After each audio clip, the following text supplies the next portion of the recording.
garis bawahi dulu ya. Kullu nafsin dha'iqatul maut. Setiap yang bernafas pasti menemukan garis finish. Di garis finish itu ada tulisan al-maut, kematian. Jadi kematian ini ibarat satu pintu yang setiap kita wajib. Terus ada juga menanyakan kalau meninggal hari Jumat gimana? Tergantung juga individunya. Kalau yang meninggalnya koruptor, orang yang zalim, dia merusuh, walaupun dia meninggal hari Jumat, nggak jaminan juga. Tapi biasanya karena ini hari baik, orang selalu mengaitkan, oh dia orang baik, meninggalnya hari baik. Dan segala kemungkinan bisa terjadi gitu. Tapi kembali lagi ke individu. Kalau dia orang baik, kita lihat di ayat-ayatnya, nggak bisa ditipu karena apa? Dia boleh aja pura-pura baik, di kampung dia baik, tapi kalau di luaran dia nakal, kita lihat di ayat-ayatnya. Kalau orang baik itu meninggal senyum, meninggalnya juga tenang gitu. Tapi kalau orang pura-pura baik, ada yang matanya melotot, ada yang mulutnya matanya terbelalak, nggak seperti tutup, mulutnya nganga. Jadi kembali lagi, semua bersaksi bahwa Po Alfa orang baik, insya Allah husnul khotimah, insya Allah ahlul jannah. Oh banyak. Jadi begini, di Islam ini kan ada bulan baik, syahrul Ramadan, syahidul syuhur, ada juga syahidul ayam, ada hari yang baik, yaitu hari Jumat. Makanya banyak yang ngalap berkah, orang berbagi hidangan Jumat berkah, karena hari itu hari yang baik. Jadi biasanya kalau Allah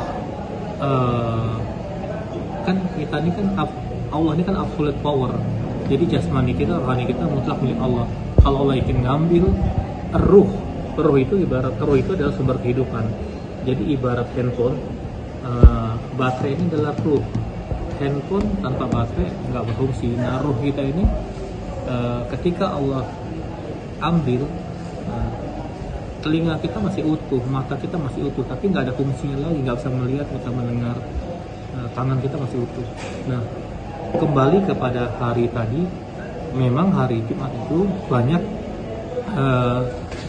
sahabat Nabi, banyak di bawah sahabat kan ada tabi'in, ada tabi'in dan orang-orang soleh, banyak yang Allah wafatkan hari Jumat, hari baik.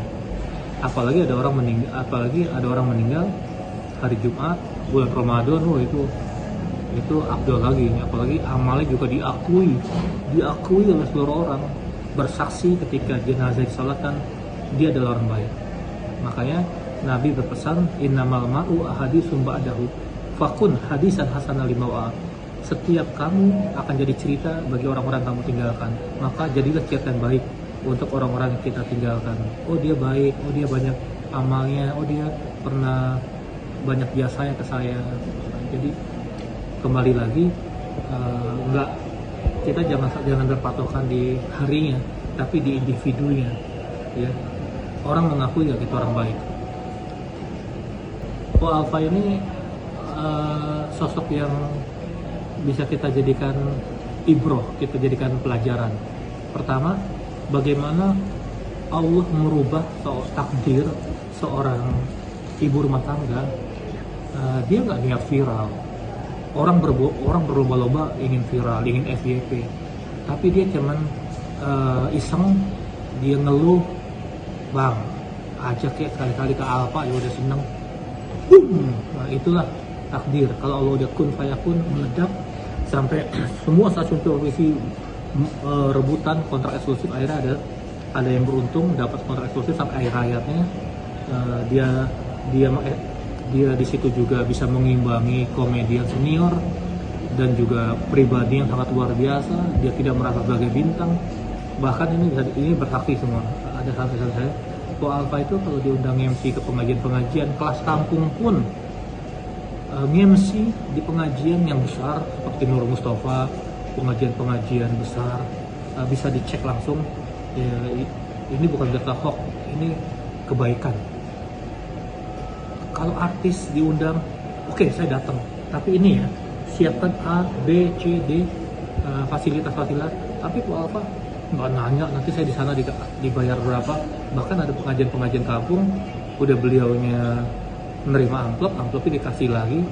Bahkan pernah juga ke guru kami Buya Idris Lena ke sekolah Alexandria, di mana orang pada takut menghibur saat COVID. Bisa lihat di YouTube, beliau tetap profesional. Jadi dimanapun kita kan mengembirakan orang itu kan pahalanya besar, walaupun dia itu ifa'u musibah. Apa itu? Menjemunyikan penderitaannya, sakitnya, ya. Dia di depan profesional tersenyum, padahal kalau kita lihat diagnosa dokter kan luar biasa, sakitnya kanker. Nah, jadi hebat, kita acungkan 2 jempol. Beliau orang baik, insya Allah beliau ahli surga. Justru saya ini kan dunia kita berbeda, beliau di dunia entertain, kita di dunia dakwah. Justru ketemunya ini di pengajian-pengajian sahabat-sahabat kami, guru-guru kami. Kita aja kaget, kok mau ya,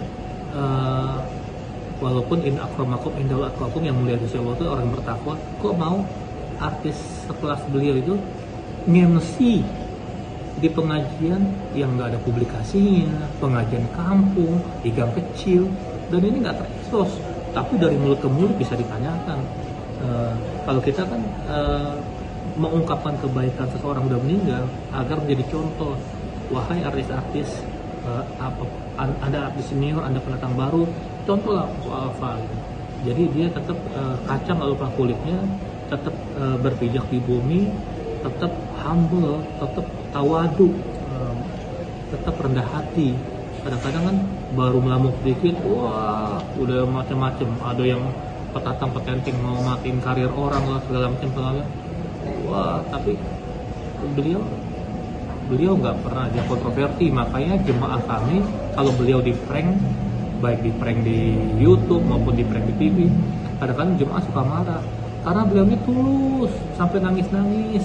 Kadang-kadang juga yang ngeprank ini berlebihan juga, sering beliau di prank, tapi beliau begitu pemaaf. Beliau selalu orang itu menifa'u musibah, menyembunyikan apa yang dideritanya.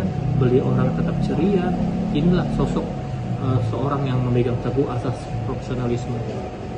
Ustaz, lalu bagaimana kematian seseorang jika dikaitkan dengan mistis, Ustaz? Kayak orang yang meninggal mungkin karena guna-guna, itu secara umum seperti apa, Ustaz? Jadi begini, ada orang di Indonesia ini kan, kita ini kan kaya, hasanah kita kaya, apalagi masalah urusan mistis, masalah klinik. Ada orang kaitan meninggalnya karena teluh, karena santet. Tapi yang harus kita garis bawahi, ta'addadatil asbab wal mautu wahid. Sebabnya boleh jadi macam-macam, tapi kematian tetap satu adanya. Jadi, dan yang kedua yang harus kita garis bawahi, walaupun kita disantet, walaupun kita diteluh, walaupun kita diguna-guna, kalau belum ajal, nggak akan pernah mempan. Kalau belum ajal, jadi la haula wala quwata illa billah. Jadi benteng kita ini ya adalah keyakinan kita, sandaran iman kita kepada Allah. Nanti kalau kita diguna-guna, benteng kita kuat, akan berbalik lagi kepada si pengirim, dan itu fatal. Cara membedakan orang yang memang meninggalnya karena takdir sama yang diguna-guna seperti apa sih? Karena kan sakit-sakitnya hampir mirip nih, Ustaz. Jadi gini, jadi ada sesuatu yang bisa ini kan kemajuan teknologi ya. Ada sesuatu yang bisa didiagnosa secara medis, ya. Oh ini ada malpraktek, umpama. Kalau kita lihat sejarah ya, ada orang yang begitu di scan ada bunting ketinggalan, bunting bedak. Ini kan kelalaian, dan ini juga pernah dimediasi, akhirnya dituntut ke rumah sakit tersebut. Kita nggak usah sebutin rumah sakitnya lah, karena kejadian udah lama. Tapi ada yang, dan ini kan kita orang beriman ini, ya kan, alladzina yu'minuna bil ghaib. Kita harus percaya pada yang gaib. Yang gaib itu mala ainun ra'at wala udhunun sami'at wala qatarat fi qalbi basyar. Jadi nggak bisa dilihat pakai indera. Saya ngalamin, ada keluarga, ada hal-hal keluarga juga. Coba nalar gak? Begitu di scan kepala ada paku. Coba nalar gak? Masuk ke dalam mana gitu? Dan ini ada, dan nggak cuma satu dua, kejadiannya di mana-mana. Tapi kalau kejadiannya menimpa pesohor, boom, langsung FYP, langsung viral. Dan ini ada, tapi membuktikannya gimana? Ya agak sulit. Kadang-kadang juga dokter kayak beberapa kejadian di murid saya, dokter angkat tangan, wah kita nggak bisa Pak, dia secara medis sehat, tensinya bagus, semua normal, tapi dia kadang-kadang kepanasan, kadang-kadang kedinginan, kadang-kadang teriak-teriak. Ada sesuatu yang nggak bisa didiagnosa secara medis, dan ini ada. Secanggih apapun zaman, secanggih apapun teknologi, ini selalu ada sampai kiamat. Dari zaman Nabi Musa, Nabi Muhammad sampai kiamat, kayak gini ada. Kalau nggak percaya, ya udah banyak buktinya depan mata. Bahkan seorang guru-guru kita aja, ulama aja, ada yang ketika kepalanya sakit, udah minum obat sakit kepala masih sakit, begitu dibuka bantalnya, begitu dibuka kasurnya, ada gulungan rambut nenek-nenek. Coba masuknya lewat mana? Tiba-tiba begitu dikencingin, kita nggak usah sebut namanya karena orang udah meninggal. Tiba-tiba zaman dulu kan masih ada hansip ya, hansip banyak yang lihat dari genting itu kayak ada kayak ada bola api, itu akan berpulang. Itu kalau yang sana yang ngirimnya kuat, minimal muka darah, kalau nggak kuat mati dia. Jadi kayak gini ada, ke siapapun akan menimpa, mau kiai kayak mau orang. Makanya bentengnya itu jangan walaupun kita lagi bengong, lagi ngopi, jangan pernah lepas kontrol zikir Allah. Itu benteng gitu, karena orang jahat yang pengecut. Kalau orang jahat begal, ayo kita fight satu lawan satu. Tapi kalau orang pengecut enggak, dia pergi ke orang, dia pergi ke agen-agennya setan. Siapa? Dukun, agen-agennya setan. Itu kan agen setan di muka bumi ya.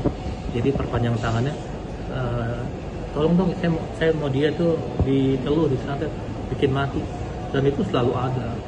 Bahkan sekarang bayarannya pun ratusan juta kayak gitu. Sekarang gini, kematian itu kehendak Allah, mau diguna-guna, mau teluh. Kalau Allah takdirkan belum meninggal.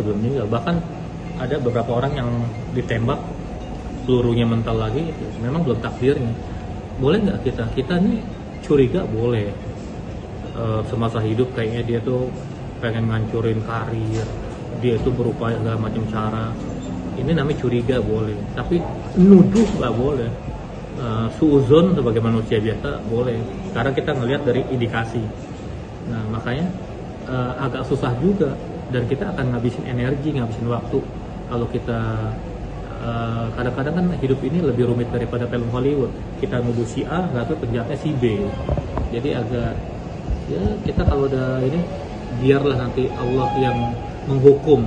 Kalau nggak di dunia, bukan orang banyak karena dia ikhlas, dia belum sempat balas dendam, tiba-tiba modar sendiri musuhnya.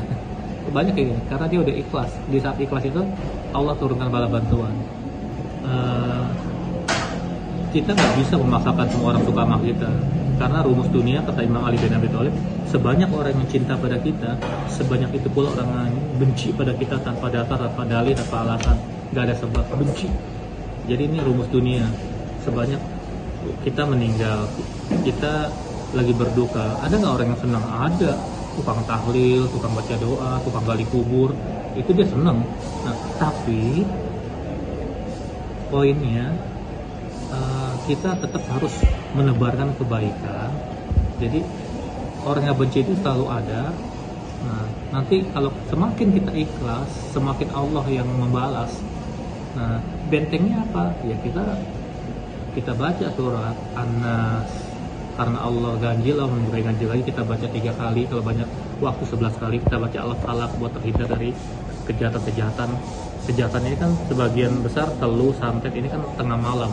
Makanya qul a'udzu birabbil falaq min syarri ma khalaq, karena kiriman-kiriman ini efektif tengah malam, saat orang tidur. Nah, yang ketiga kita baca apa? Kita tutup dengan surat Al-Ikhlas. Nah, terus kita untuk menghindari, kita baca ayat kursi.